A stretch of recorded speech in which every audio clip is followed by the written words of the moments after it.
O tema do nosso Escola Aberta de hoje é Arte Popular Revolucionária, de Sandra Pellegrini. A arte popular revolucionária investe-se de uma noção de arte como serviço e instrumento de projetos de tomada de poder, ocupando-se do trabalho de informar dada sociedade sobre os problemas do seu tempo.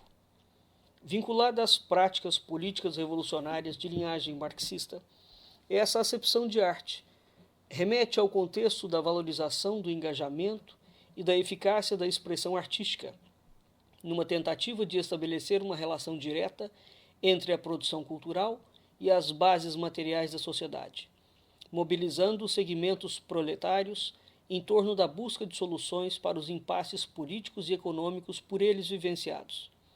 Nessa perspectiva, são rechaçadas as acepções que defendem a autonomia da expressão artística ou as manifestações de arte pela arte, elegendo-se exclusivamente as possibilidades da arte e cultura comprometidas política e socialmente com o processo de emancipação da sociedade. Encarada como forma legítima de trabalho revolucionário consequente, as produções artísticas se voltam para as atividades coletivas e problematizadoras do social. No contexto do século XX, a chamada arte pura não teria lugar. Esse espaço estaria reservado para a arte política, considerada capaz de desencadear a renovação das consciências a partir do seu ato criador. A produção artística, articulada às preocupações sociais e históricas, aproximava-se dos conceitos do realismo e do romantismo revolucionários. No primeiro caso, as similitudes poderiam ser detectadas na medida em que se procurava desvendar dada realidade social objetiva. No segundo caso, o ponto de contato poderia ser percebido na ênfase à valorização dos referenciais históricos e culturais do povo e à busca das raízes populares para justificar o ideal iluminista de progresso.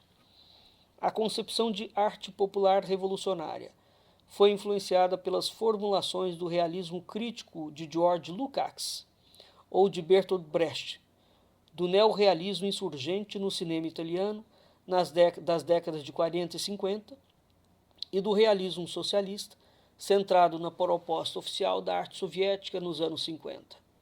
O postulado da arte popular revolucionária centrava-se na tentativa de alcançar uma cultura popular autêntica e capaz de oferecer novos parâmetros para a construção da nação.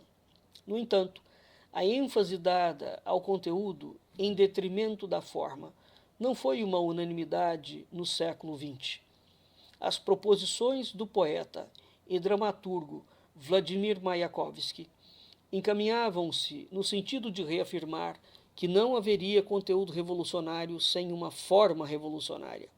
No seu entendimento, a forma deveria ser tão inovadora quanto o conteúdo, conseguindo subjugar a necessidade de exprimir as aspirações populares à criatividade poética.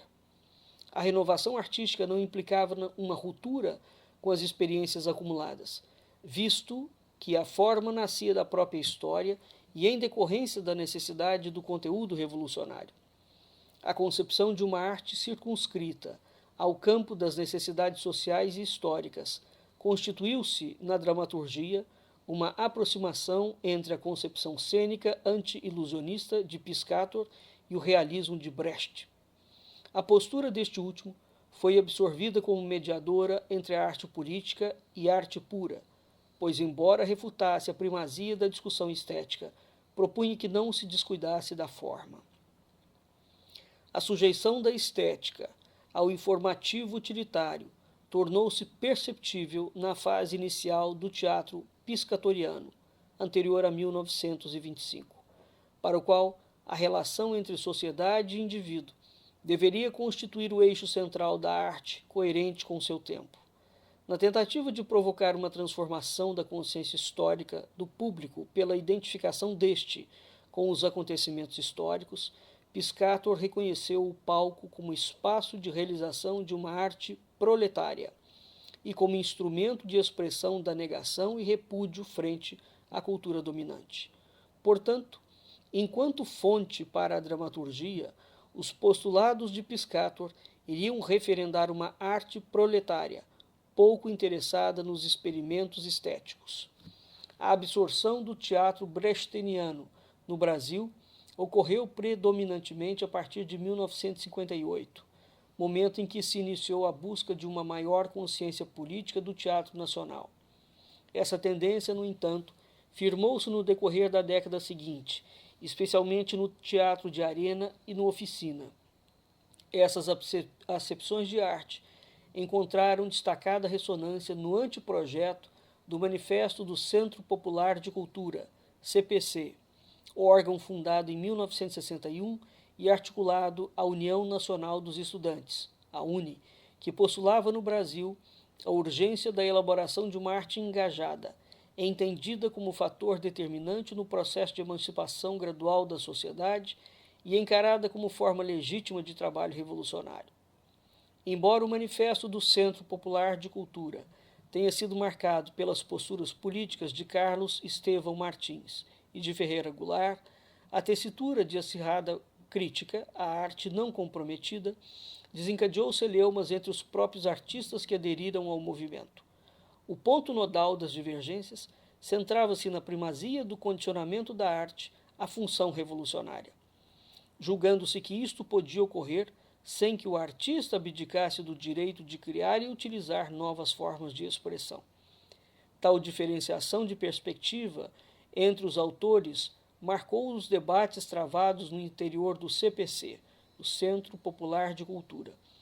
E embora as duas posturas partilhassem das mesmas expectativas em relação à função da arte popular revolucionária, a análise de Carlos Estevão mostrava-se menos flexível, ao atribuir aos valores de verdadeira arte apenas as manifestações de cunho revolucionário, rejeitando o conceito de cultura na sua acepção popular. As atividades desenvolvidas pelos artistas cepicistas no teatro, no cinema, na música e na literatura adquiriram o perfil da agitação e propaganda política. As peças assumiram um caráter quase panfletário, visto que se desenvolviam em cenas curtas, com conteúdos objetivos e destinadas a apresentações improvisadas em caminhões ou espaços públicos, como praças e ruas. Embora surgissem indagações quanto às formas de apresentação das mensagens, explícita ou não, e questionamentos sobre a metodologia mais adequada para induzir ou não o público a formular respostas para os problemas levantados, os enredos assentavam-se na apropriação de formas e expressões artísticas populares e na sua reprodução travestida de conteúdos politizantes. Essa atitude implicava a negação do poder de criação do artista e de discernimento do seu público, tornando contraditória a opção pela emancipação ou pela conscientização populares. Do ponto de vista histórico, a postura adotada pelo Centro Popular de Cultura não pode ser analisada sem ser remetida à denominada tese da inevitabilidade da Revolução Brasileira, cuja premissa básica fundamentava-se na iminência da transformação do sistema político-econômico brasileiro no socialismo. No cerne de uma conjuntura que acenava para a Revolução e fortalecia o desejo de participação social e política, consolidava-se como filosofia dominante no Centro Popular de Cultura que a forma não interessava como expressão do artista, mas sim o conteúdo. A forma expressiva estava absolutamente subordinada às necessidades pragmáticas de comunicação com o público.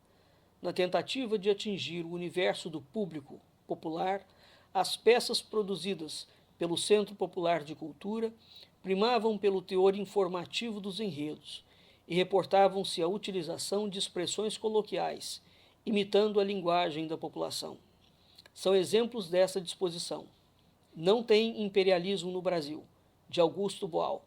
O petróleo ficou nosso, de Arnaldo Costa. Os Azeredo mais Benevides e Brasil, versão brasileira, ambos de Oduvaldo Viana Filho. Clara do Paraguai, de Arnaldo Costa.